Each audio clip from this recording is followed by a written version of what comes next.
porque esos lugares, como las Islas Británicas, como las Islas Caimán, como las Seychelles, que en algún momento estuvieron en las noticias en Argentina, esas islas, como te decía, tienen leyes que las amparan y que castigan con pena de cárcel a las personas que divulguen información sobre quién es el verdadero dueño de una empresa que está registrada en ese paraíso fiscal. Entonces, todas estas personas, estos agentes registradores, como era Mossack Fonseca, la empresa que está en el corazón de los papeles de Panamá, pues dicen, no, pues yo a la cárcel tengo que ir, yo no puedo dar esta información, yo estoy amparado por ley. Y a veces los fiscales tienen que pasar años y hasta décadas peleando en las cortes para obtener información mínima sobre quién es el beneficiario último de un dinero. Así que en realidad la corrupción, no hay caso de corrupción, yo digo, que se precie en este mundo que no en algún momento no haya pasado por un paraíso fiscal, que no se haya valido de esas jurisdicciones secretas. Por eso es súper importante que aprendamos a entender qué son, a dónde están y cuáles son los mecanismos para acceder o para poder investigar lo que pasa. Desgraciadamente, como les decía, es tan difícil entrar que todavía necesitamos destacaciones como los papeles de Panamá y las previas que hizo el ICIG para poder realmente mirar sistemáticamente. Ese fue el valor de los papeles de Panamá, que abrieron una ventana en este mundo secreto que nos permitió ver cómo cientos de miles de individuos, en muchos casos presidentes y primeros ministros de países, habían utilizado o bien escondido su dinero o habían realizado actos de corrupción valiéndose de estos lugares. Podemos hablar con más detalle del papel de Panamá cuando me hagan las preguntas, pero para ir como redondeando mi parte, hay tres cosas que les quería dejar como mensajes que nosotros aprendimos en los papeles de Panamá y que creo que me gustaría transmitirles, que sean palabras que se les graben y que las puedan aplicar en su vida periodística. La primera es que no podemos hacer periodismo hoy en día, en este contexto actual, en aislamiento. La primera palabra es colaboración. Esa es la forma en que estamos trabajando los periodistas. Si realmente quienes estén interesados en trabajar los temas más urgentes de nuestro tiempo, sea migración, sea corrupción, sea terrorismo, sea pobreza, que es el gran tema, inequidad, son temas que no se pueden trabajar solamente con una mirada local, en un aislamiento. Yo voy y hablo, estoy solito ahí y hago mi notita. Esa es una manera súper provincial y provinciana de trabajar. Tenemos que abrir nuestra mente y empezar a tender redes hacia periodistas de otros sitios, empezando por Argentina. Todos los temas que ustedes que afecten y que agobian a Mendoza son temas que agobian a otros lugares del país también. Son temas en los que hay enorme cantidad de documentación en Buenos Aires y en otras provincias. Información que ustedes pueden acceder, que a lo mejor no la pueden acceder en Mendoza, pero la pueden acceder en Buenos Aires. Y no es realista pensar que van a poder ustedes estar viajando y buscando esa información por sí mismas. Pero lo que sí pueden hacer es empezar a crearse una red de periodistas, de gente que ustedes conocen, de periodistas en que tienen confianza, desarrollar redes de confianza mutua para que puedan ayudarse y para que puedan trabajar mancomunadamente. Eso es lo que la existencia de la red global del ICIG fue lo que en parte hizo que las fuentes de los papeles de Panamá nos eligieran como depositarios de esta enorme responsabilidad de estos 11 millones de documentos, porque ellos dijeron, esta información está, ellos y los periodistas que primero recibieron la información, dijeron, esta información es tan global, requiere de la mirada de muchísimas personas. Cuanto más periodistas puedan mirar estos datos, más va a salir una historia a luz y mejor va a ser contada. Eso Eso lo pueden trasladar a cualquier historia, yo creo, en la que ustedes estén trabajando. La primera acción que van a crear es dentro de su propia aula, entre sus compañeros. Entonces, sepan trabajar en equipo, sepan elegir a sus colaboradores de equipo. También, que los colaboradores siempre preguntan cómo hacen para elegir, cómo hacen para confiar. Bueno, por supuesto que nos fijamos en las habilidades de los periodistas y en que hayan realmente tenido una historia de producir periodismo de investigación de calidad, pero también nos fijamos en la calidad humana de la gente, porque una manzana podrida en el contexto de los papeles de Panamá podría haber mirado abajo toda la investigación. Entonces, nunca subestimen cuando creen en sus equipos y sus redes de confianza, tanto ahora como el día que tienen un medio, de trabajar con gente que sea más, pero también gente que quiera trabajar con ustedes, que sepa trabajar en equipo, que realmente se haya sacado la idea del lobo estepario en la cabeza y que tenga, digamos, los mismos objetivos que ustedes. El otro punto, el segundo punto, son los datos y la tecnología. Vivimos en un momento en el que, desgraciadamente, necesitamos muchas más herramientas que las que Viviana y yo a lo mejor necesitamos hace 20 años cuando fuimos a la universidad. Ustedes, toda información hoy es tan masiva, ustedes pueden ser los depositarios de los propios papeles de Panamá. ¿Qué harían ustedes si les llegan 11 millones de documentos? ¿Qué harían si tienen que enfrentarse con hojas de cálculo y todo tipo de bases de datos? ¿Qué harían si tienen que empezar a analizar por lo menos a ver qué países están involucrados para ver con quién trabajo? Piensen o pregúntense más simple. Si por algún motivo alguien me diga la base de datos con todos los, no sé, los sueldos de todos los funcionarios nacionales en una hoja de cálculo, en una base de SQL, ¿sabría yo qué hacer? ¿Podría yo analizar esa información para encontrar la historia?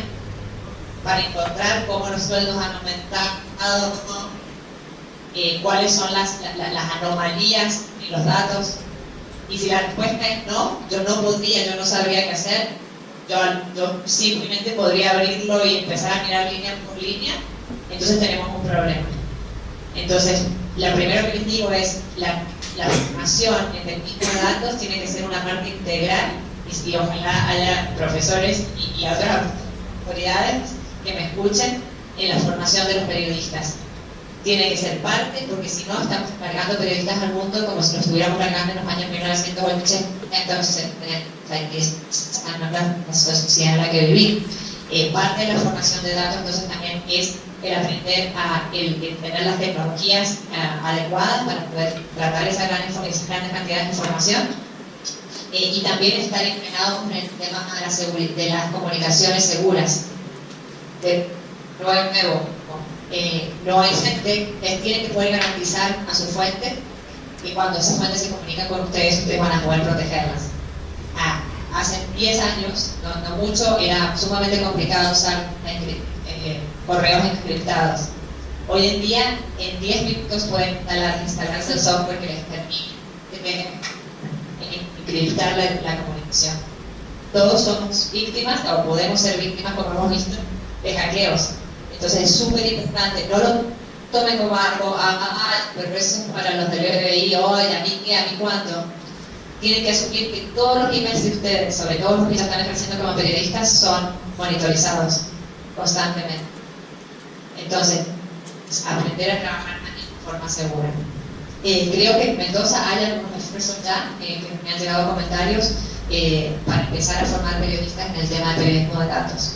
Entonces los aliento a que se informen, a que busquen esas oportunidades y que las aprovechen. Lo tercero es, y en este segundo punto agregar que cuando hablamos de datos y tecnología es adicionalmente a todo lo que es el reporteo tradicional. Los datos y la tecnología no suplantan el estar en la calle, el ensuciarse las botas, el pasar tiempo con la gente, la multiplicidad de fuentes. no nos queremos transformar en periodistas de computadora, no nos queremos transformar como es ahora, en geeks que analizan números solamente. Son las dos cosas, por eso nuestro desafío es tanto más profundo que el desafío que enfrentábamos quizás otros periodistas hace 20 años. El tercer punto es el impacto. El impacto de lo que hacemos. ¿Por qué todo empieza? ¿Por qué hacemos periodismo de investigación? Lo hacemos porque queremos cambiar el mundo. Uy, qué anticuado, suena como a los 70, quiero cambiar el mundo. Sí, queremos cambiar el mundo, por eso estudiamos periodismo. El que no quiere cambiar el mundo, el que no ve que su historia puede mejorarle la vida a alguien o a una comunidad, se equivocó de carrera. Estudie relaciones públicas, diseño. Nuestra carrera es para comprometernos, nuestra carrera es para, nos va a traer dificultades, nos va a traer problemas. Nuestra carrera incomoda al poder, y lo incomoda desde el día 1. Lo tiene que incomodar. Nuestra carrera es una carrera en la que no tenemos amigos en el poder. No podemos ser los mejores amigos de los políticos, no podemos ser los mejores amigos de los empresarios, no podemos recibir ningún tipo de regalo de ningún empresario. Tampoco somos los antagonistas espantosos que... no, pero es incomodar al poder. Y eso siempre nos va a traer un nivel de soledad que no van a tener nuestros colegas que se dediquen a otras áreas quizás de la comunicación. Y la palabra que he dicho al principio es impacto porque queremos cambiar las cosas. Nosotros pensamos desde el día 1 cuando nos llega, cuando vamos a pensar qué investigación va a ser la que vamos a hacer, una de las preguntas que nos hacemos es, nos hacemos 3 preguntas.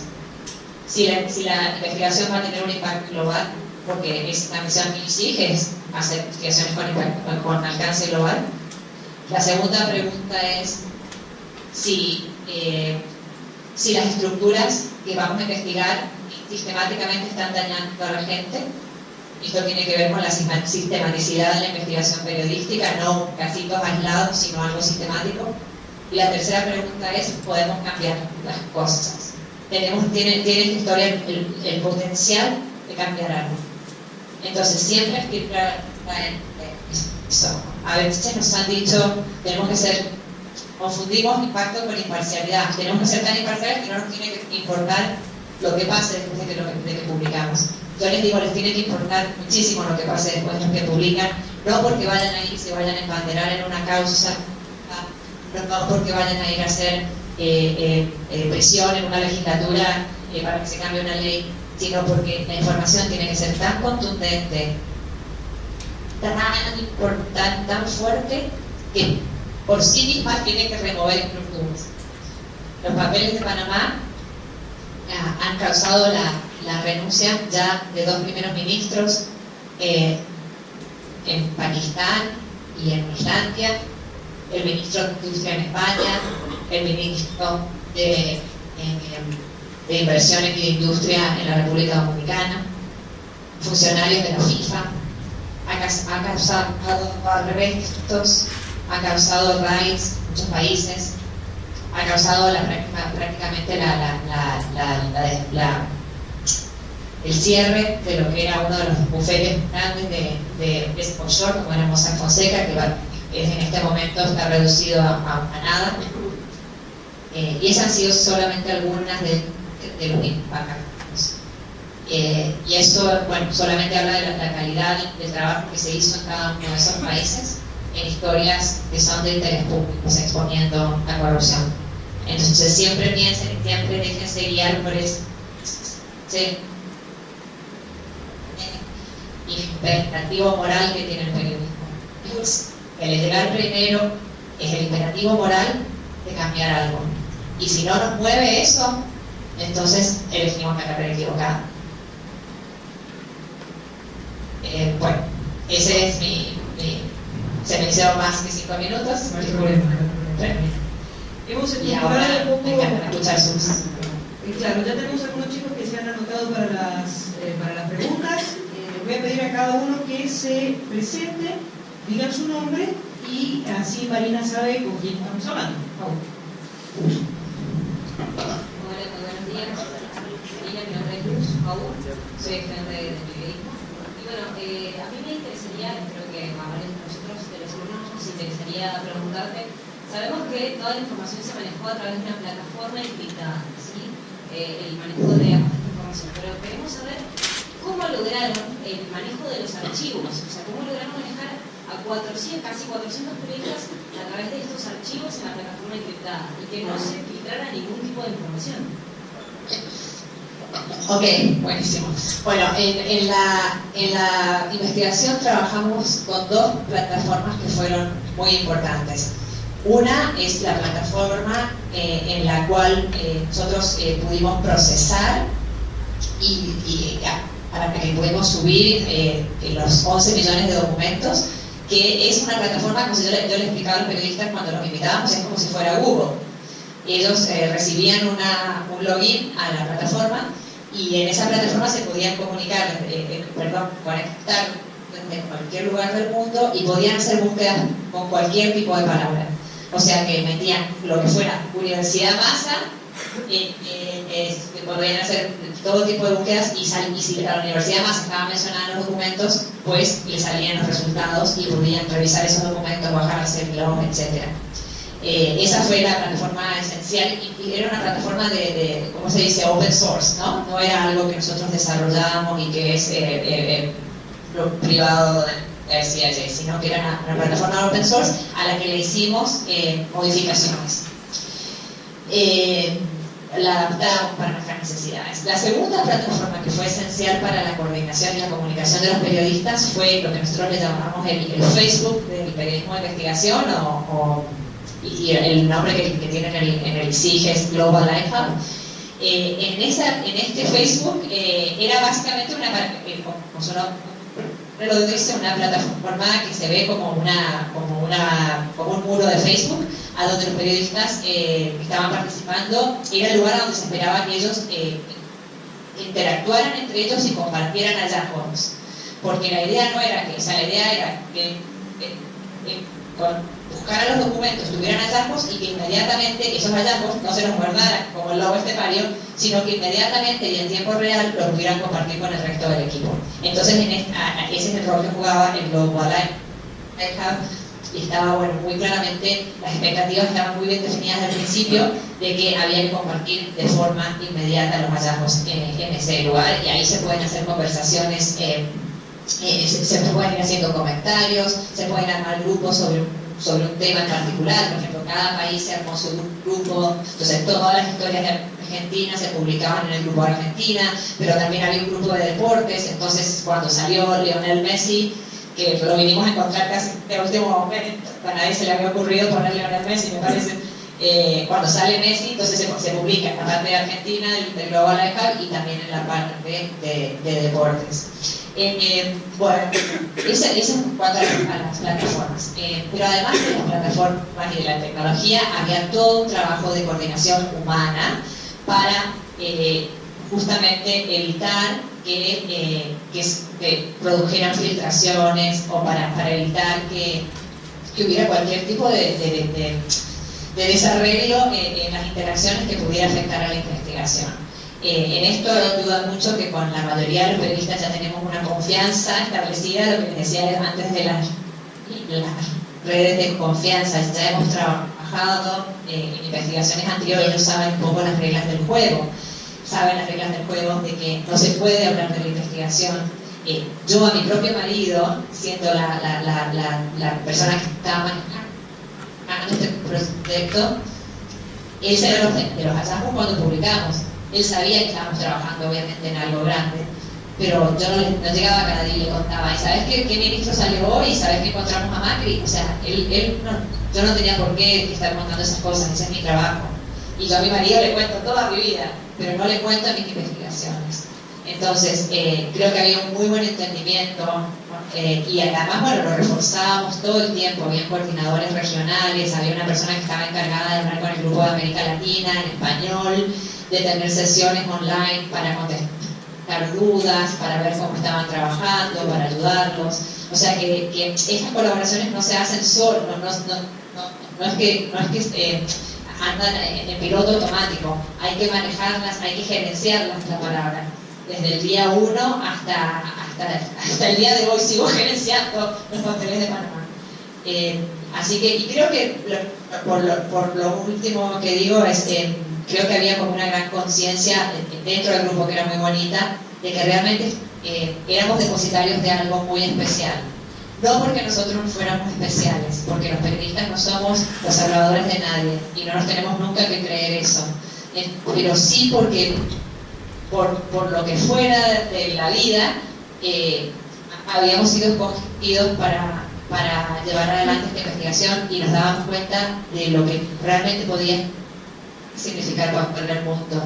Entonces creo que cada uno de los periodistas tomó conciencia de su rol y de cómo. Yo siempre les decía, basta que uno de ustedes hable con la persona inadecuada, se mande la parte enfrente de un amigo, deje la computadora abierta en el medio de la redacción con las plataformas expuestas, imprima un documento que no debe imprimir y se le olvide en el micro.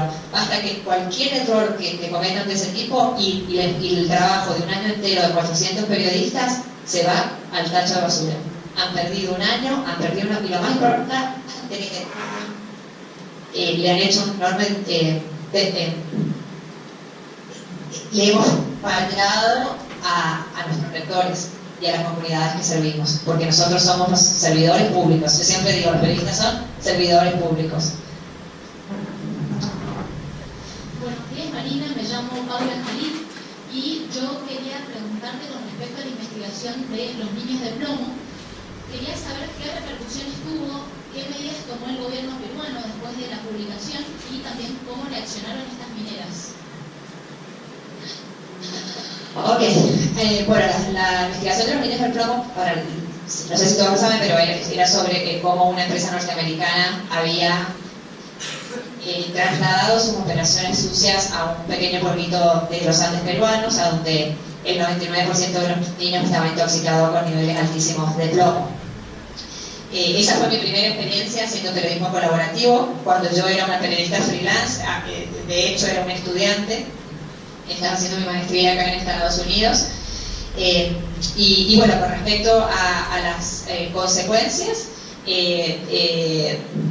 si me preguntan, ¿está el aire de la Oroya hoy limpio, transparente, y me tomaría todo el agua del río que corre por sus vertientes? Les diría no. Estos problemas estructurales son muy difíciles de erradicar. Esa empresa había existido en Perú por años, va a seguir existiendo por años, pero sí, la empresa Dorran se transformó a partir del artículo de los niños del plomo, se transformó en el foco del escrutinio, no solo a nivel nacional, pero también a nivel internacional. Fue declarado uno de los 10 lugares más contaminados del mundo, generó muchísima atención mediática de distintos lugares y eso puso mucha presión sobre la empresa. El gobierno, que hasta ese momento venía en cierto modo incumpliendo su rol de controlador, se va a poner ¿cómo se dice la palabra? Ponerle este es el resultado de vivir tantos años en Estados Unidos, hacerles pagar fines, ¿cómo se dice? Hacerles pagar dinero, no son impuestos, son dineros que tienen que pagar cuando uno incumple algo. Una multa.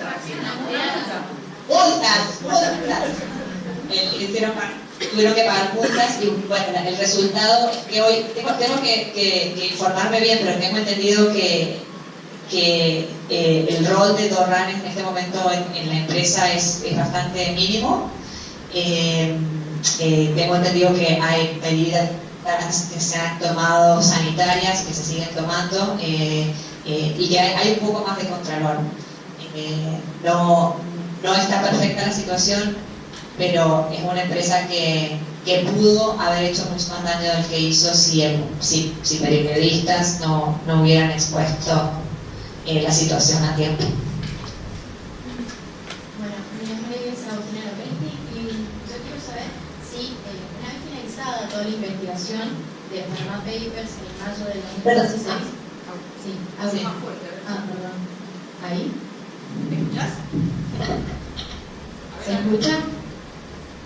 Sí. Ah, bien. Una vez finalizada toda la publicación de la investigación en mayo de 2016, hasta el día de hoy, ¿seguís recibiendo información, documentos? ¿Se sigue investigando sobre esto? ¿Hay una rama que se derivó o se terminó ahí la investigación y ahora están enfocados en otro tema? No, los papeles de Panamá yo creo que van a seguir dando noticias, yo creo, por muchos años, porque creo que no es correcto pensar que los 11 millones de documentos han sido exhaustivamente analizados. Creo que el trabajo que se hizo fue muy profundo, pero que hay muchas historias que todavía van a ser contadas. Hay historias que van a surgir en la medida en que los eventos en el mundo real vayan dando pistas también, nombres, testaferros, personas, empresas. Les diría que todas las semanas recibimos nuevos pedidos de periodistas en distintos países que dicen: acaban de empezar a investigar a un ministro, me he dado cuenta que una de las empresas que se le investiga está referenciada en la base de datos de ustedes, porque nosotros hemos publicado los nombres de todas las personas y de todas las empresas que están en los papeles de Panamá. Pueden darme acceso a los documentos, y en muchos casos estamos dando acceso a esos periodistas, y casi cada mes, por ejemplo, están saliendo nuevas investigaciones. La última fue una de la Associated Press, que publicó sobre esa bebida que le llaman Energy Drink, que se llama Red Bull, no sé si la conocen, y había toda una trama en los papeles de Panamá sobre los dueños de la bebida Red Bull, que son de Tailandia y otros son austríacos. Y esa historia, por ejemplo, nos la habíamos perdido todos. Nadie se había dado cuenta que en los papeles de Panamá estaban los dueños de Red Bull, hasta que esta periodista en Tailandia empieza a atar cabos y le damos acceso a los documentos y saca la historia hace menos de un mes. Así que yo creo que esto va a ser como una caja de Pandora que va a seguir dando, y que definitivamente es una investigación que está activa y que sigue adelante, pero además sí hemos tenido la fortuna de que informantes siguen llegando hasta el ISIC, que les gusta el modelo del ISIC porque las fuentes, toco madera, no han sido expuestas, que es algo que en muchas de estas investigaciones de tiempos recientes, el problema que ha sucedido es que los informantes terminan siendo expuestos, a veces por su propia decisión, como en el caso de Snowden, pero a veces también porque los periodistas no saben o no pueden cuidar bien sus fuentes. Entonces creo que esto es algo que nos ha jugado a favor, el que hemos podido hasta ahora, y con la ayuda de todos los periodistas y con un poco de suerte, proteger a nuestras fuentes. Así que seguimos trabajando en cosas nuevas que se van a conocer en los próximos meses. Buen día, mi nombre es Tomás Danesa, soy estudiante de locución. ¿Se escuchan? Ahí está. Sí, perfecto. Mi pregunta iba referida acerca de los grupos mediáticos y su estrecha relación con los grupos económicos, más en la Argentina, y como dijo recién usted en su presentación, es muy difícil que un periodista trabaje bajo la presión de un grupo empresario. Entonces la pregunta puntualmente iba referida si en la Argentina los grupos económicos dueños de los grupos mediáticos ejercen tal presión que hizo que la investigación de los Panama Papers no tuviese una repercusión tan grande.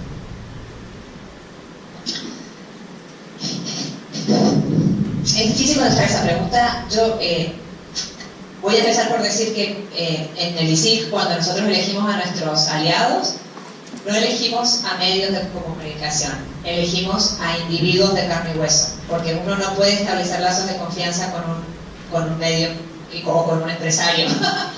Yo no confío en ningún empresario ni en ningún medio, pero yo confío en periodistas de investigación.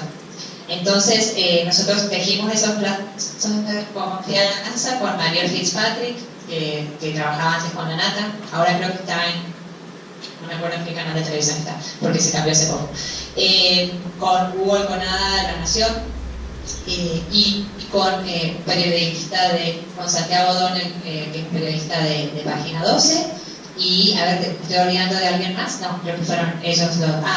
Y también con Sandra Crucianelli, que es una periodista de Bahía Blanca muy especializada en tema de datos, y que creo que Liliana tendría que invitar a la clase y a darles unos 2 días de curso intensivo de periodismo de datos, porque ahí tienen en Argentina, antes de que me olvide, una persona que es maravillosa que en este sentido, Sandra Crucianelli. Bueno, con ellos establecimos un lazo de confianza. Es cierto que para la primera abril era solamente Fitzpatrick y Alconada, y luego agregamos a Santiago Alconada y a Sandra Crucianelli, y creo que eso también terminó de balancear un poco nuestro approach en Argentina.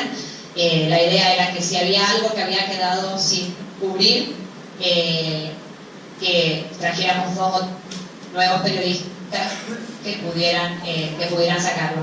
La realidad fue que los periodistas que llegaron nuevos no encontraron ninguna bomba que La Nación y Mariel Fitzpatrick no hayan publicado en su momento. Que fue siempre fácil, que los periodistas de La Nación no tuvieron que pelear al interior de su medio para sacar las notas que sacaron. No, eso sería una mentira. Los periodistas tuvieron que poner su trabajo en la línea, tuvieron que pelear al interior de sus medios, como lo tendrían que hacer ustedes, o lo tendría que hacer cualquier persona que trabaje en los Andes, en MDZ, o cualquier de los medios, si tuvieran que empezar a sacar informaciones de este nivel tan sensibles que tocaran al gobierno, que tocaran a los empresarios mendocinos. Estas conversaciones pasan, y lo importante es que las historias salieron. Uno podría argumentar, podrían haber sido historias un poco más completas, habían muchos comentarios, habían líneas en las historias que quizás amedrentaban un poco el impacto, como, no sé, poniendo muy a menudo que la mayoría de las cosas que pasan en los países fiscales son legales, que eso es una línea que nosotros la disputamos mucho, porque lo que nosotros hemos encontrado es que mucho de lo que pasa no es legal. Lo que pasa es que hay un marco legal que nos hemos dado como sociedad que permite que estos lugares existan. Pero bueno, para responderte, sí, tuvimos que batallar en distintos países para asegurarnos de que las historias salieran en tiempo y forma, y yo creo que en Argentina salieron en tiempo y forma. Algunas podrían haber sido mejor, más fuertes, más contundentes, probablemente sí, pero yo sé y les puedo garantizar que los periodistas de carne y hueso hicieron lo humanamente posible e imposible para que la mejor información pudiera salir publicada. Eso es lo que...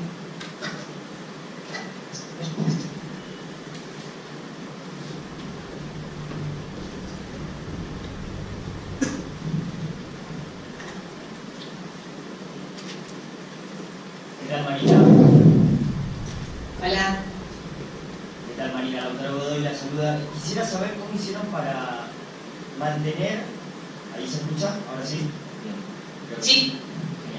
Genial. Lautaro Godoy la saluda, estudio de visión también como Tomás, y quisiera saber cómo hicieron para que no se filtre información siendo centenares de periodistas, y tal vez trasladándola un poco al ámbito local y a sus inicios. ¿Cómo hizo para pasar de los Andes, que todos conocemos acá en Mendoza, a coordinar los papeles de Panamá? Ok. Bueno, con lo de no filtrarse, nosotros lo que hacemos al principio de las investigaciones es que hacemos que todos los periodistas firmen un acuerdo. Por supuesto, ese acuerdo no tiene ningún valor legal. Es un acuerdo simplemente como de principios que todos vamos a tratar de observar, que vamos a tratar de cumplir, y uno de esos principios fundamentales es la confidencialidad de la investigación. Entonces no se filtró. Algunos me dicen, ¿cuántos los habrás amenazado? Y sí, un poco amenaza hubo, pero era una amenaza linda, o sea, una amenaza nice, como que les decía, miren, o sea, si quieren perder todo lo que han hecho, si quieren arruinarle el trabajo a todos, y si quieren que nunca más los inviten a nadie a una colaboración, pues entonces charlen en el bar con sus amigos y mándense la parte sobre lo que están haciendo. Ahora, si quieren esperar, demorar la gratificación, que es algo que en este momento de la vida no es algo muy popular, y esperar a que dentro de un año realmente esto se transforme en lo que esperamos que se transforme, bueno, pues yo creo que es una opción mucho mejor. Entonces, era eso, mucho hablar, mucho gestionar, y ya después ellos solos, como les dije antes, se fueron dando cuenta de la importancia de lo que traen entre manos. Y a los periodistas nos gusta ser parte de algo más grande que nosotros mismos, más grande que la pequeñez de nuestros egos, más grande que la pequeñez de nuestras redacciones o de los problemas políticos de nuestros medios. Entonces, esto les daba a estos periodistas, muchas veces agobiados por sus situaciones locales, por sus situaciones mediáticas, les daba como una ventana a un universo, a un mundo completamente distinto, de colaboración, de intercambio de documentos, de trabajo mancomunado con colegas en China. O sea, una cosa que les quiero decir que es una de las más lindas que pasan en estas colaboraciones, que son muy igualitarias. En la colaboración, ustedes veían a un periodista de Nigeria trabajando mano a mano, intercambiando información con periodistas de la BBC, del diario Le Monde, del diario Guardian, y nadie era más que el otro, nadie tenía un estatus superior. Todos, entonces, eso yo creo que todas esas cosas valían tanto la pena que todos las queríamos como cuidar y preservar. Pero bueno, también un poco de suerte, ¿no? Porque no se filtró. Bueno, y con respecto a mí, yo tuve, como ustedes saben, trabajé en el diario Los Ángeles. Son de los años más divertidos y más intensos también, porque así como ya les va a pasar, en Argentina se trabaja de sol a sol. Años sumamente formadores que no los cambiaría por nada del mundo, y que no creo que nada de lo que he logrado después de los Andes lo hubiera logrado si no hubiera tenido esa experiencia de no tener acceso a documentos, de no tener una ley de acceso a la información que me amparara, de tener que enseñarme a mí misma y viendo cómo lo hacían otros, cómo investigar, cómo conseguir fuentes. Pero bueno, siempre me llamaba la atención el periodismo de investigación, quería hacer más, y también me sentí, para confesarles, me sentí un poco encerrada en Mendoza, como que en un momento me sentí un poco como claustrofobia. Entonces fue ahí que empecé a mirar oportunidades de becas en Estados Unidos, y encontré una beca que era para periodistas ya con unos años después en Estados Unidos a trabajar en un medio local. Entonces, bueno, postulé para esa beca y tuve la suerte de que me eligieran, y así vine y trabajé 6 meses en el diario de acá en Filadelfia. Y eso me abrió la ventana a lo que es el periodismo de investigación en Estados Unidos, que es una de las tradiciones más fuertes del periodismo de investigación, y las posibilidades. Y mis compañeros del diario me convencieron acá en Estados Unidos de que me enrolara, postulara para una maestría. ¿Por qué? Pues porque creo que es necesario hacer una maestría en periodismo. No creo que sea necesario hacer una maestría en periodismo, pero si yo iba a querer buscar trabajo en Estados Unidos, era iluso pensar que con las credenciales que yo tenía en ese momento me iban a contratar en un medio de Estados Unidos, y menos para hacer periodismo de investigación. Entonces me busqué una universidad con uno de los mejores programas de periodismo de investigación, y me postulé para el programa, conseguí un trabajo ahí en la universidad también para poder pagar.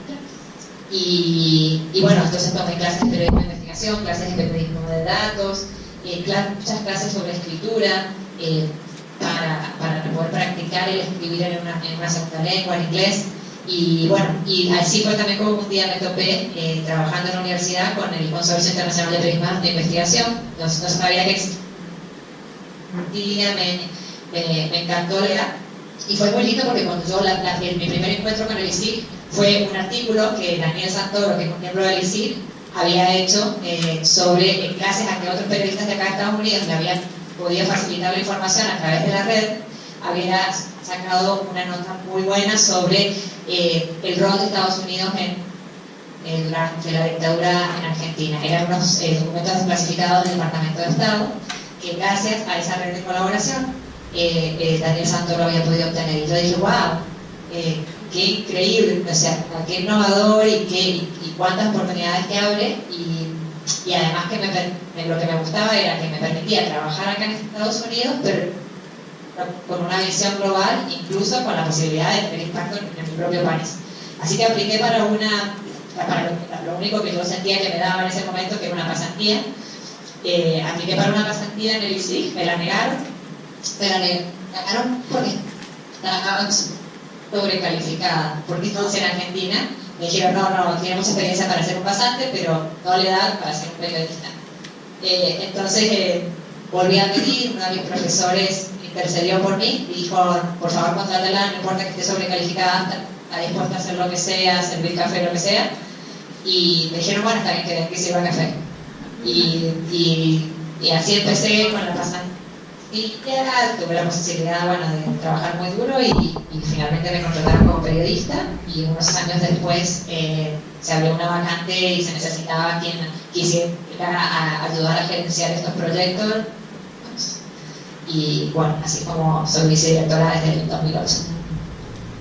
Así que bueno, esa es un poco la historia, es mucho trabajo, mucha transpiración, más que otra cosa, y a veces también estar en el momento adecuado, en el lugar adecuado, y soñar, soñar a lo grande. Yo no tenía dinero ni medios económicos para venir a Estados Unidos. Me acuerdo que para poder venir cuando vine por primera vez a la beca, tuve que vender mi laptop allá, y esa era la única plata que me traje. Me traje los $300, o no me acuerdo cuánto era, $200 de la laptop, porque mi familia estaba pasando un momento difícil. O sea, que esto no es la historia de alguien que vino, no sé, con un background acomodado y que entonces le pagaron la maestría. La maestría fue beca total también, trabajando en la universidad para que la universidad me pagara. O sea, la universidad me pagaba a mí en vez de pagar la maestría. Todas esas cosas son posibles acá en Estados Unidos, donde hay todavía, o por lo menos esperemos que siga habiéndolo, la meritocracia. Si realmente ven que uno tiene la ambición, que tiene las ganas, que está dispuesto a trabajar duro. Buen día. Sí. Ahí. Buen día, Marina. Mi nombre es Nicoleme. Yo quisiera preguntarle si sufrió algún tipo de amenaza a la hora de publicar la información sobre los Panama Papers. Bueno, las principales amenazas que sufrimos y que sufrieron los periodistas, fueron de varios tipos, pero una de las principales son las amenazas legales, ¿no? Porque acá estamos escribiendo de una de las personas más poderosas del mundo, con mayor dinero, y esas personas, la mejor manera de distraerte, la mejor manera de silenciarte, es distraerte con un juicio. El ICSIG es una organización sin fines de lucro, es una organización bastante pequeña, para el trabajo que hacemos. Nuestro presupuesto tradicionalmente ha sido como de 1.5 millones de dólares anuales, que a lo mejor yo se los digo y a ustedes les suena como un montón de dinero, pero somos un medio de comunicación con 1.5 millones de presupuesto anual es nada, es muy poco. Entonces pueden borrarnos de la fase de mapas. O sea, si 3 o 4 multimillonarios se ponen de acuerdo y nos hacen juicios, aun cuando tenemos seguro contra juicios, calumnias e injurias, hay que pagar una primera parte, que esa no la evita nadie, que creo que son $100.000. Todo lo demás está cubierto, pero los primeros $100.000 hay que pagarlos. Entonces, con 3 o 4 juicios que nos hagan, probablemente nos borran del mapa. Así que las presiones legales fueron las más fuertes. Recibimos cartas. Me acuerdo que en un momento mi jefe me decía, estamos navegando en cartas, o esta noche me voy a dormir tapado con las cartas legales en vez de con la sábana. Pero bueno, gracias a Dios puedo reportar que ninguno de esos juicios se materializó. Quedaron todos en las amenazas y creo que bueno, eso es testamento a la calidad periodística. Está haciendo y el hecho de que todas las personas libres recibieron la oportunidad de hacer su descargo. Algo que en Argentina se malentendió y se manipuló. Hubo hasta titulares de diarios que decían que el ISIC le había dado aviso al presidente. No se llama aviso, se llama derecho a réplica.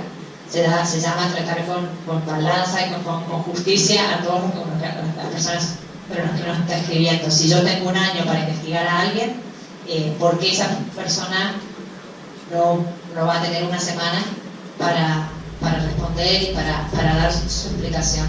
En muchos casos las explicaciones que nos proveían esas personas nos enriquecían la nota. En otros casos nos cabía la carta del abogado, por supuesto, en la mayoría de los casos, pero en muchos casos también nos enriquecía la nota. A veces nos daban información en los nervios, en el fragor del momento, en sentirse acorralados, largaban información que nosotros no teníamos o que confirmaba cosas que sospechábamos. Así que nunca dejen de pedir el comentario, nunca dejen de dar ese derecho tan importante a réplica, porque eso también es lo que nos valió el que no tengamos juicios hoy. En Estados Unidos hay la primera enmienda, que es la que protege a los periodistas, que es fuertísima, te defiende de todo, pero hay una cosa en la que no te defiende, y es de actuar ¿cómo sería la traducción en español? De actuar recklessly, quiere decir que actuar, publicar errores por no haber chequeado la información exhaustivamente o no dar a la persona la posibilidad de replicar. Si cualquiera de esas dos cosas se comprueba en un juicio, casi uno puede garantizar que vas a perder ese juicio, lo vas a tener que pagar. Entonces nosotros no nos podíamos dar el lujo de no darle a las personas el derecho a replicar. Esos fueron de las presiones más grandes que sufrimos y que seguramente vamos a seguir sufriendo. Ahora, los periodistas en terreno sufrieron muchos tipos de presiones. Como les decía antes, sufrieron presiones al interior de sus propios medios. Hay periodistas que pusieron la renuncia en la mesa y dijeron, si no sacan esta nota, renuncio. Y los medios, en la mayoría de los casos, como ya la investigación había tomado tantas proporciones, no se animaban no querían ser ellos la noticia. Hubo periodistas que perdieron su trabajo por haber trabajado en los papeles de Panamá. Por ejemplo, una colega en Venezuela que trabajaba en un diario que es cercano al poder y al gobierno, y que el gobierno forzó a que la echaran luego de la publicación, y la echaron. Hubo periodistas en África que recibieron amenazas directas en el teléfono. Hubo periodistas en Rusia que debieron salir de Rusia por unas semanas hasta que la situación se calmara un poco con el presidente Putin, que estaba también era una de las centrales historias que habíamos contado. Hubo un par de casos totalmente inesperados, porque en los países que he nombrado hasta ahora, Venezuela, Rusia, en mi opinión no son democracias, entonces me parece bastante esperable, ¿no? que se sufran presiones. Pero también hubo casos en países como Finlandia y como España, que fueron totalmente increíbles. En el caso de España, el dueño del diario El País, el señor Cebrián, que no era parte de los papeles de Panamá, sino que justamente en los papeles de Panamá exponían las empresas offshore de su esposa y que su esposa ya casi daba a entender que eran las de él, pero que había puesto el nombre de ella. El diario Confidencial, que era nuestro aliado, publicó las historias, y el señor del grupo PRISA, Cebrián, ha hecho un juicio al diario Confidencial, no por calumnia ni injuria, porque en el mismo juicio él dice la información publicada es correcta y veraz. Le ha hecho un juicio por competencia desleal, porque dice que para haber el diario Confidencial publicado los papeles de Panamá, incluido la información de su esposa, le hizo perder innumerables cantidades de dinero en publicidad, en tráfico online, en ventas del diario. O sea, es tan descabellado que uno se agarra la cabeza y uno dice, eso lo debieron haber ya, tirado ese juicio apenas a los 2 meses de que lo iniciaron. Sin embargo, es un juicio que prosigue y que pone en jaque el futuro del diario El Confidencial, que es un diario pujante, nuevo, online, y que tiene bastante influencia y que le ha aportado bastante negocio al país. El otro caso sorprendente fue en Finlandia, donde las autoridades de impuestos llevaron a la corte a los periodistas para tratar de obtener los papeles de Panamá, que es otra cosa. O sea, muchos gobiernos nos pusieron mucha presión para que les entregaran los documentos. Por supuesto que nosotros ni ninguno de los periodistas ha entregado documentos a ningún gobierno, porque nuestra política es que nosotros no somos el brazo de ningún gobierno. Nosotros no estamos acá, lo que les decía, no somos amigos del poder, no estamos para ayudar a un gobierno. Porque cuando uno empieza a ayudar a un gobierno, empieza con las preguntas de ¿a qué gobierno ayudamos? Ayudamos a los buenos gobiernos. ¿Y quién es un buen gobierno? El gobierno de Estados Unidos es un buen gobierno. Y bueno, era Barack Obama. Bueno, pero ahora es Trump. Entonces, ¿el gobierno de Estados Unidos es un buen gobierno o es un mal gobierno? ¿Y el gobierno de Rusia es bueno o mal? ¿Y los finlandeses son buenos o malos? Yo pensaba que eran buenos, yo mando periodistas a la corte. Uno jamás puede hacer alianzas con ningún gobierno. No hay gobiernos buenos ni gobiernos malos, hay gobiernos. Y con los gobiernos los periodistas no contribuyen. Ni tampoco a los empresarios, ni tampoco a nadie. Los periodistas son independientes. Entonces, ayer se supo que la Corte había fallado a favor de los periodistas en Finlandia y no tienen que entregar ningún tipo de documentación a las autoridades de impuestos en Finlandia. Así que bueno, perdón por la respuesta, pero esas son algunas de las situaciones que hemos vivido, pero gracias a Dios nadie no ha pasado a mayores en el sentido de que, bueno, nada. Hoy en día todas las personas están sanas y salvas trabajando en sus medios. Hola Marina, soy Lucía y soy estudiante de locución.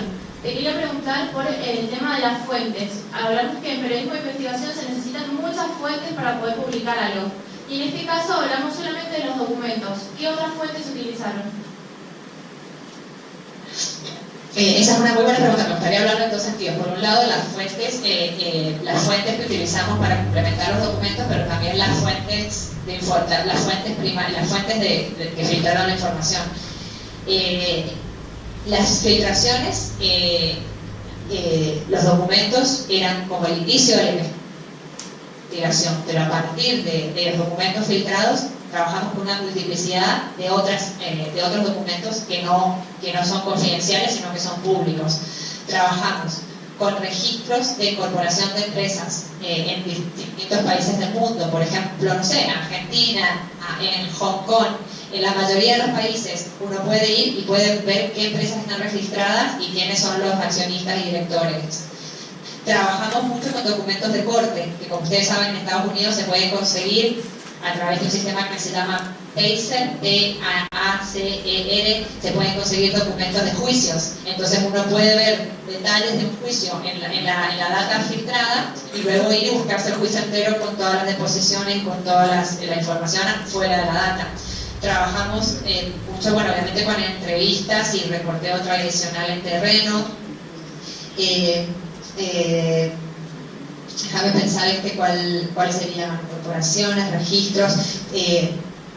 Cada historia requería un tratamiento, y trabajamos también mucho con expertos, porque había temas muchas veces que eran muy complejos que escapaban al conocimiento financiero que nosotros podíamos tener. Entonces trabajamos confidencialmente con expertos que, bueno, hacíamos toda una investigación de background para saber que el experto iba a ser confiable, que el experto era independiente, que no tenía vínculos a ningún gobierno, y, por ejemplo, algún profesor universitario con mucha experiencia en temas de impuestos o en temas de lavado de dinero. Entonces nos apoyábamos en esos expertos también para que nos ayudaran a darnos cuenta si estábamos interpretando bien los documentos para no cometer errores. Así que la investigación de los papeles de Panamá fue un constante diálogo entre la data confidencial filtrada y data pública que estaba accesible a todos, así también como fuentes de todo tipo. Y después, por supuesto, lo que ya dije antes, hacia el final de la investigación, yendo a las propias personas afectadas para tomar su versión de los hechos. Hola Marina, buenos días. Mi nombre es Julieta Faretti, también soy estudiante de locución. Y usted recién mencionaba el tema de lavado de dinero. Yo creo que acá en Argentina los dos casos que más ruido hicieron fue el de Messi y el del presidente Mauricio Macri. Hace un mes, creo, la Cámara Federal dijo que cerraba la causa por lavado de dinero de investigación de Mauricio Macri. ¿Qué piensa usted de eso? ¿Cuál es la, o sea, entendí todo, pero la pregunta es ¿cuál es mi opinión? Que la Cámara Federal cerró la causa por porque dijo que faltaba pruebas sobre esto. ¿Usted qué piensa de esto? De que de toda la investigación que hicieron ustedes se haya terminado cerrando. Ok, bueno, el tema del probar lavado de dinero es sumamente complicado y difícil y se tienen que obtener unas evidencias muy importantes.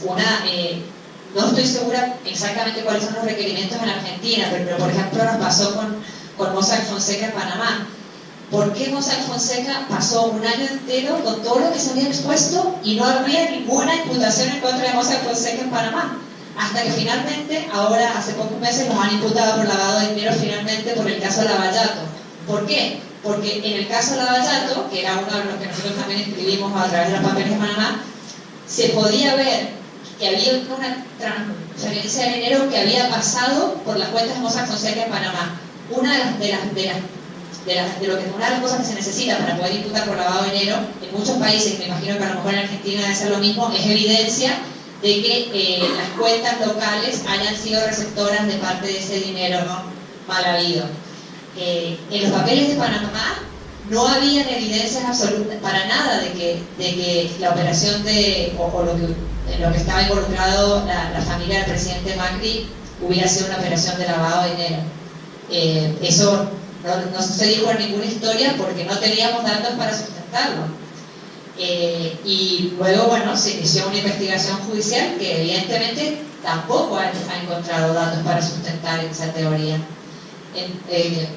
Si uno confía en que han hecho un buen trabajo, confío y no sé, qué sé yo no los conozco, no sé, la verdad es que no sé, confiemos, no confiemos, no sé, es lo que, si ustedes preguntan, yo les puedo decir lo que nosotros encontramos. ¿Nosotros encontramos evidencias para hablar de lavado de dinero?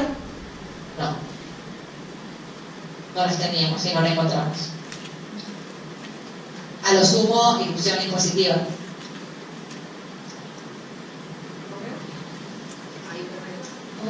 Hola Marina, ¿qué tal? Soy Ángeles Álvarez, estudiante de periodismo, y mi pregunta está relacionada a la Argentina y en realidad ¿por qué vos crees que en Argentina no hay grandes grupos de investigación en los medios? No sé, es una buena pregunta. A mí me deprime mucho el panorama del periodismo de investigación en Argentina. Sinceramente, me parece que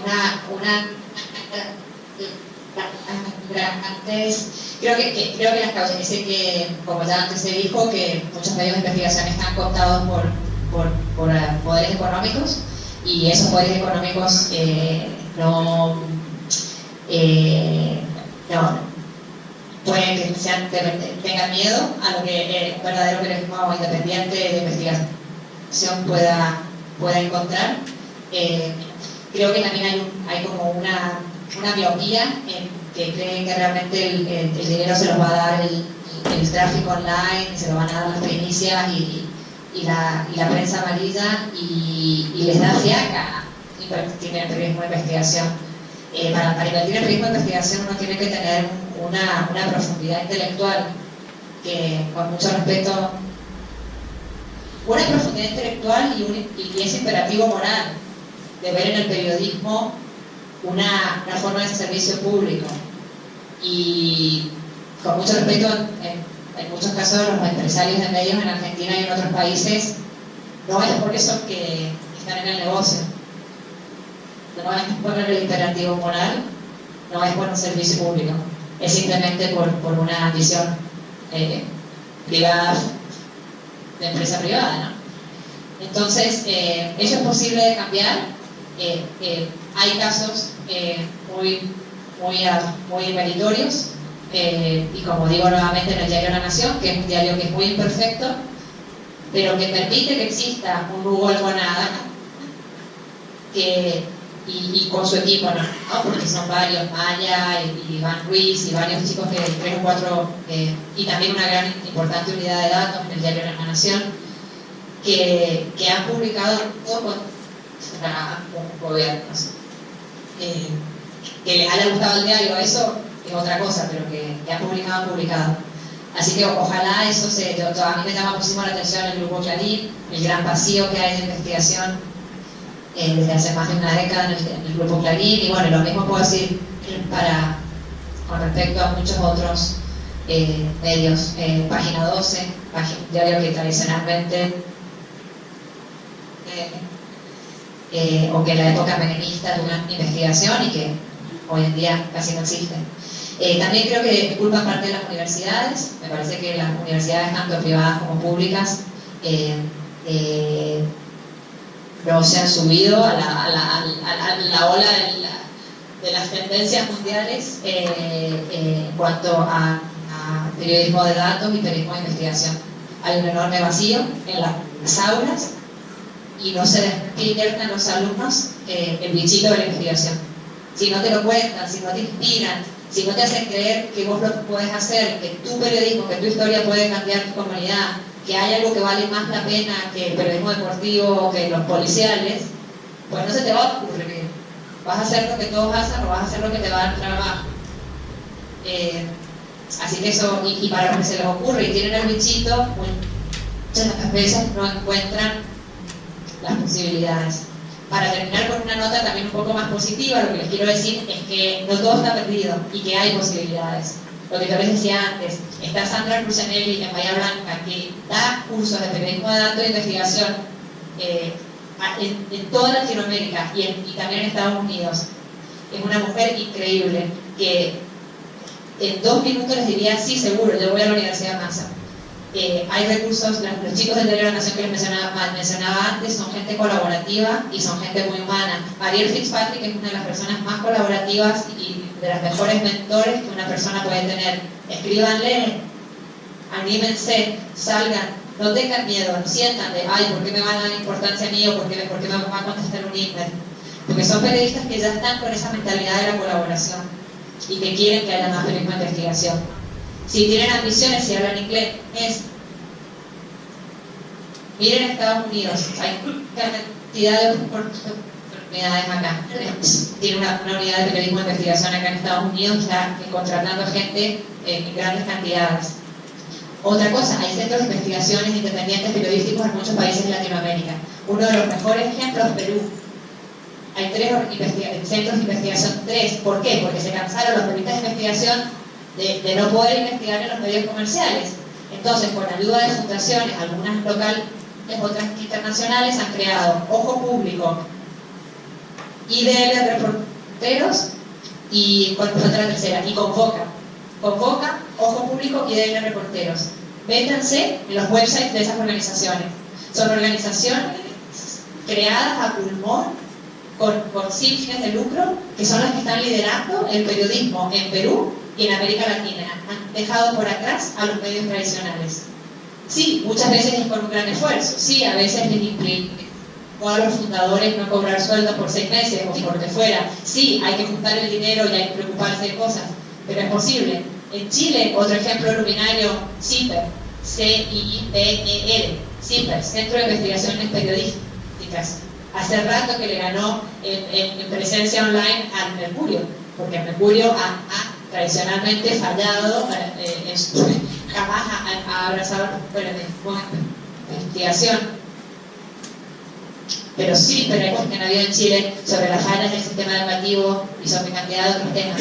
Entonces, métanse en esos websites y comuníquense, más importante, con los periodistas que trabajan en esos lugares. Si necesitan contactos, escríbanme, pídanmelos y yo los puedo presentar. Invítenlos a darles una charla. Yo la convoco también a Viviana a que organicemos para que algunos de los periodistas que trabajan en esos centros de investigación periodística les dé una charla, porque quizás hasta la sienten más cercana a ustedes que lo que puede sentir la mía, que estoy en Estados Unidos, qué sé yo. porque esa gente que vive en la misma realidad que pueden estar ustedes en Mendoza. Entonces, yo creo que la ilusión que yo tengo es que Argentina, ¿por qué no Mendoza?, algún día tuviera un centro de investigación periodística independiente, a lo mejor en alianza con una universidad, que permita que se generen estas investigaciones como deben ser, sin ningún tipo de presión económica ni empresarial, por el bien público y como un servicio público. No es imposible. Ahí hemos tomado nota de todo lo que se está diciendo, Marina, porque bueno, me parece que es muy interesante para los chicos, les está abriendo un poco la cabeza en otros aspectos que a veces es muy difícil, como vos sabés, hacerlo desde acá de Mendoza. Nos quedan algunas preguntitas y seguramente después cuando cortemos vamos a tener una devolución con los chicos. Ahí le paso otra de las alumnas. ¿Cómo estás, Marina? Soy Angie Canelli, estudio periodismo. Y volviendo a los Panama Papers, yo te quería preguntar qué repercusiones legales han tenido hasta el momento, o qué repercusiones legales crees vos que puedan llegar a tener. No entiendo exactamente lo que significa repercusiones legales. Si me puedes dar un poquito mejor. A nivel judicial me refiero. Si alguien crees que puede llegar a ir preso o no. A nivel global. ¿En América, en Argentina o en el resto del mundo? ¿Dónde? Sí, principalmente en Argentina, pero también a nivel global. En Argentina no creo que nadie vaya preso, porque de hecho creo que la única política que ha ido presa en los últimos 40 años ha sido María Pura Sogaray. Entonces, ¿qué esperanza? O sea, en Argentina no va a ir preso nadie, así que desde ya pierden las ilusiones. Y probablemente se echen todas las cosas también. En otro, hay un total de 170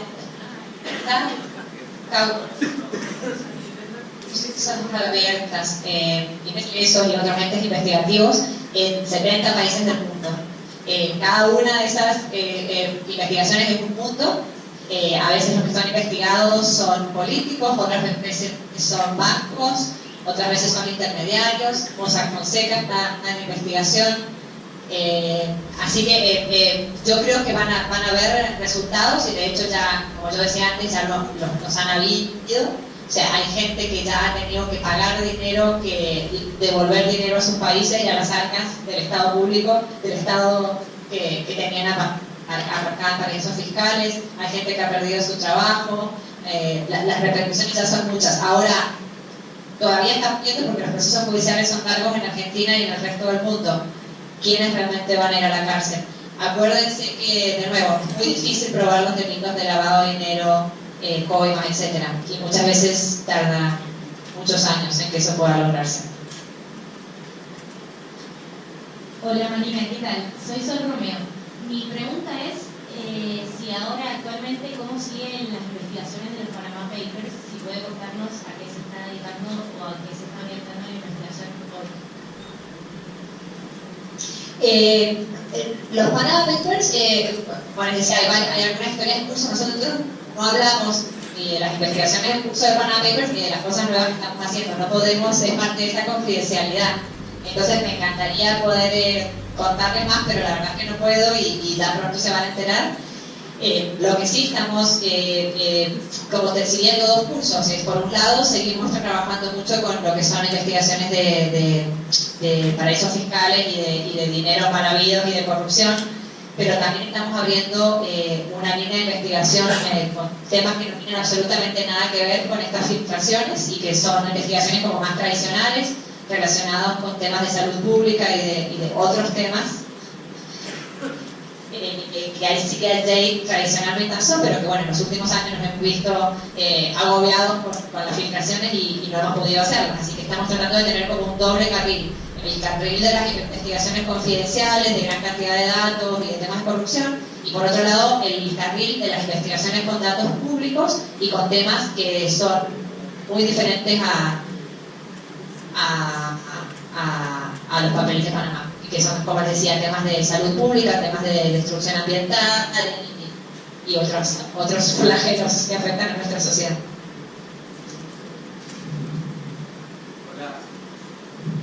Hola Marina, soy Facundo Correa, estudiante de periodismo. Yo quería preguntarte, se dice mucho que todo periodismo es naturalmente de investigación. ¿Coincidís con esto? Y además, si crees que tu investigación con los Panama Papers es la investigación más importante del último tiempo en la historia del periodismo, y si pudiste disfrutar, has llegado a estar todo el tiempo demasiado preocupada, con mucha presión, o has podido disfrutar todo este tiempo de lo que hiciste. Gracias por la pregunta, Marita. Yo sí creo que el periodismo de investigación tiene que permear todo lo que hacemos, pero también esa es una frase tramposa de los empresarios cuando no quieren crear unidades de investigación. Entonces dicen, no, todos somos investigadores, no hay que darles recursos especiales, no hay que darles más tiempo que a los demás, no hay que crear unidades. Es un argumento barato que se ha usado. Yo creo que sí hay una especialización en periodismo de investigación con la que no se nace y que no te lo enseñan en la universidad, por lo menos no en muchas universidades, en algunas sí. Por eso yo me especialicé en periodismo de investigación en mi maestría. Y además creo que el periodismo de investigación necesita unos recursos y unos apoyos que el periodismo de todos los días no lo necesita. A veces, ¿no? O por lo menos son diferentes a recursos y apoyos. El periodismo de investigación es caro, porque te tienen que dar el tiempo, porque es periodismo lento, que es lo contrario a lo que se vende hoy. Te tienen que aguantar 6 meses, o algo más realista en Argentina, te tienen que aguantar un mes o 6 semanas sin publicar. Y hay muy pocos empresarios y también muy pocos editores que tienen esa profundidad intelectual y ese coraje de pelear por sus reporteros y decir, vale la pena esperar, dejarlo, darle el tiempo, proteger a los periodistas para que puedan hacer el trabajo. Lo de los papeles de Panamá, yo creo que ha sido, a mí nunca me gusta decir la más importante o el más grande o el más, pero yo creo que ha sido una de las investigaciones más significativas, yo diría, de los últimos tiempos, por el impacto por dos cosas, por el impacto que tuvo y también por la innovación, la forma innovativa de colaboración. Creo que abrió una nueva, casi como que crea una nueva etapa en el periodismo de investigación. Hoy en día hay muchísima más colaboración de la que había antes de los papeles de Panamá. Por fuera del ISIG, hay nuevas redes que se están creando, hay colegas que todos los días me llaman para que les demos tips y los ayudemos a colaborar. El mismo caso de Lavallato, por ejemplo, nuestros colegas de Perú están colaborando. Antes estaban trabajando solos con colegas de Brasil, ahora han sumado a colegas de todo el continente para compartirse información sobre las coimas de Lavallato o de Odebrecht en distintos países en Latinoamérica, que es la forma de investigar Odebrecht. Si hicieron lo mismo, la misma modalidad, en 15 países, ¿por qué vas a fijarte solamente en tu país? Si seguramente los documentos de tu país van a dar referencias a otros lugares y viceversa. Y si la disfruté, fue muy estresante y hubo momentos en que uno quería, a veces hasta fue más estresante el después que el durante. El durante fue estresante, pero era como, viste, cuando sos consciente un poco de lo que estás haciendo, o sea, nunca nos imaginamos que iba a tener este calibre, que sí,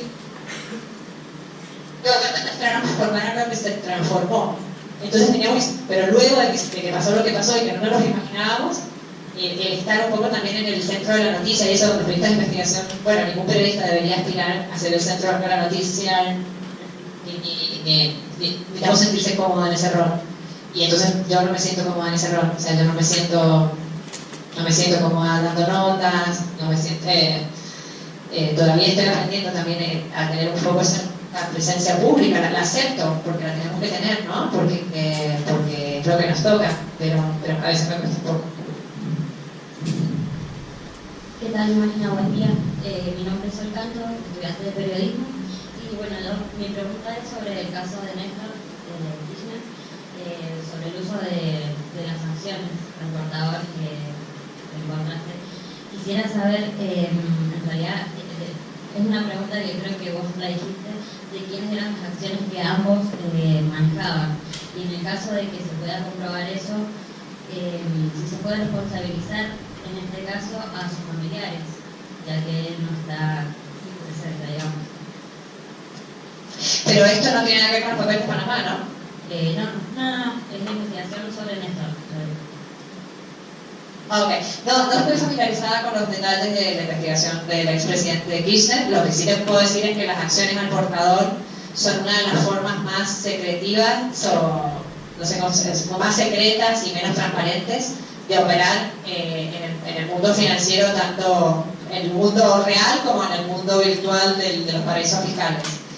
Si uno usa acciones al portador es porque uno quiere esconder algo, o uno quiere esconderse a sí mismo como la conexión que uno tiene a un dinero. Y no sé ustedes, pero yo no tengo ninguna razón de esconder mi conexión al dinero que yo tengo, que es poco. Entonces, si alguien tiene la necesidad de usar acciones al portador y esconder eso, que no sé si saben lo que son las acciones al portador, pero básicamente es como en las películas, es que el dueño de una empresa es el que tiene un papelito en la mano. O sea, son acciones que no están registradas en ningún lugar, que el único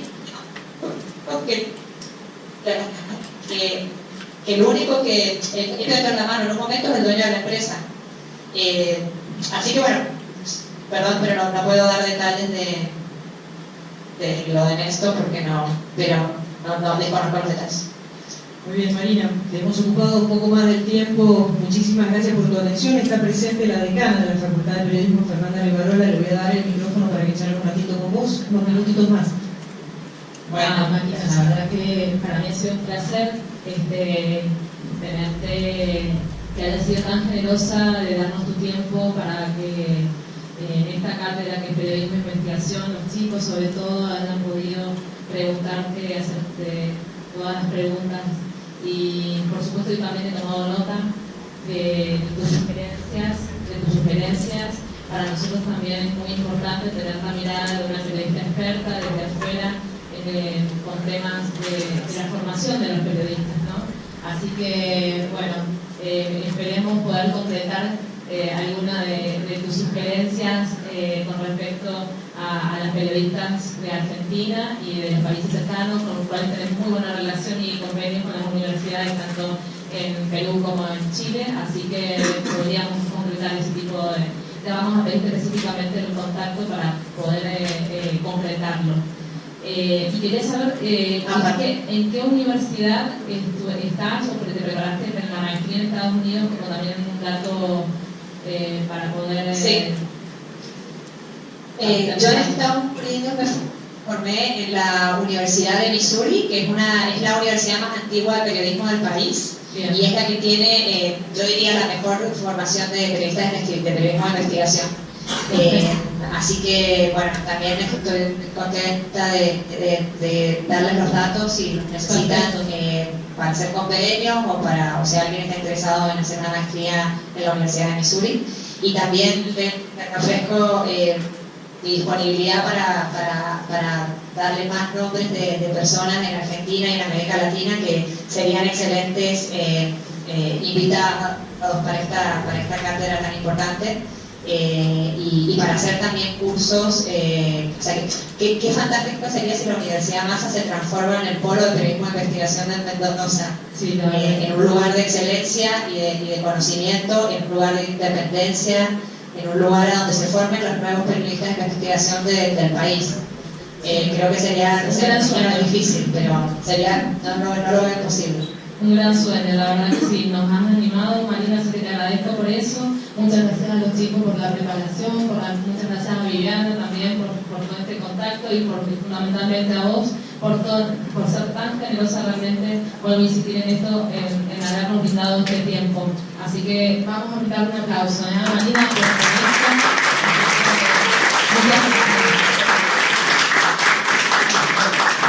Gracias chicos, gracias por las preguntas, gracias Viviana por la invitación y gracias también por su generosidad y por su tiempo y bueno, perdón si hablé mucho o si no pude responder todo lo mejor posible.